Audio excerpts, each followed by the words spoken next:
Boşla.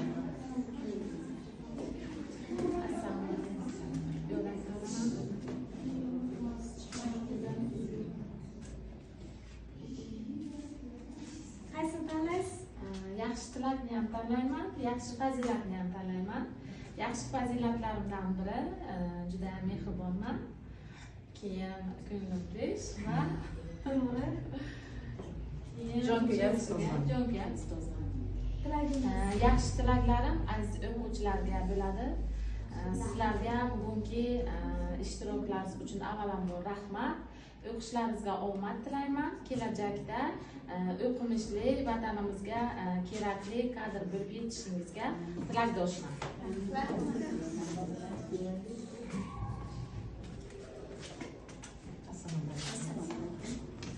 Yaxshi tilak bildirmoqchiman.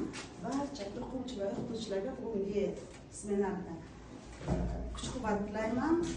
O'quvchilarimiz a'lo baholarda o'qib, kelajakda vatanimiz uchun xizmat qiladigan yetuk insonlar bo'lishlarini tilakdoshiman.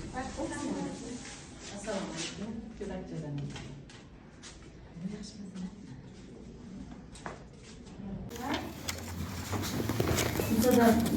Bugun mavzumuz xalqparvarchilik, kashatchilik san'ati mavzumuz.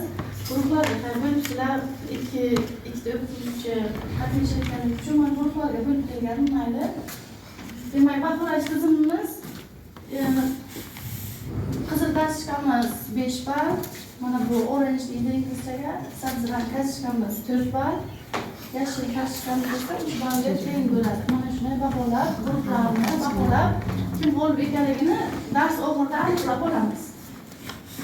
Biz o'tirgan mavzuni takrorlashda o'quvchilar ko'rpachalar mavzusidan sharikni yo'l metodidan foydalanamiz. O'zbeklardan chiqib chaqqonligingizni ham inobatga olamiz. Birinchi tugatgan komandaga yana bitta qizil kartochkani beramiz. Kelasizlar sharikni yo'rib, ichida savol bor. O'tirgan mavzuga javob berib o'tirib, keyingi sheriklaringiz kelishi kerak. Tezda.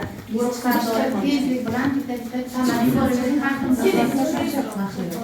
Tezda faqat tezroq yurib, o'tkaran chuqur nafas olib, chuqur chiqaramiz. Bu salomatlik uchun ham juda foydali. Ham o'quvchini tetiklar darsda tayyorlaydi.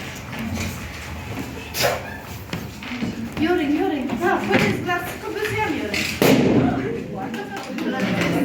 Shakllar burchak shaklda va kvadrat shaklda bo'ladi. Ular o'sha mehmon kelgan paytda yo o'zimiz o'ylamay nimada o'tirgan paytimiz yoziladi. Odam o'sha ko'ngilni ko'tarish uchun mehmonlar uchun yoziladigan ko'rpachalar kichik hajmdagi ko'rpacha tikish va tikish uchun kerakli asbob-uskunalar tikish uchun kerakli asbob-uskunalar tikuvchilik matolari paxta ko'rpa qavuch ko'rpani qavish va tikish endi bormi ko'rpa qavuch bu ko'rpalarni tikuvchi tutilsa to'g'ri.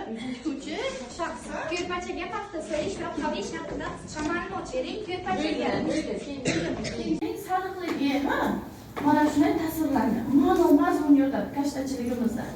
Tushundingmi o'quvchilar? Keyin kashta tikishimizda xavfsizlik texnika qoidalari bor. O'quvchilar xavfsizlik texnika qoidalarida ignani tutish qoidasini bilamiz, ignani og'izga bo'lmaslik, kiyimga qadamaslik, ignani o'zini nimasiga o'sha idishiga yoki maxsus idishiga yoki qatimiz bo'lsa, qatimizga qo'yishingiz kerak. Qaychini bizga yetib kelgan ulanmachilik turi hozirda ham nima zamonaviy kashtachilik ham nima bo'lyapti, urfga kiryapti. Va kiyimlarimizda misol uchun bor. Chanbargamiz nima vazifani bajaradi?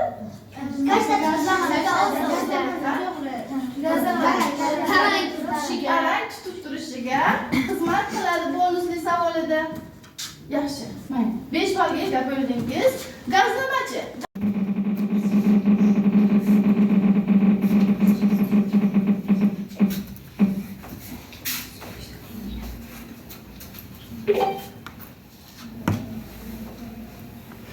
Kashtachilik asosan nechta guruh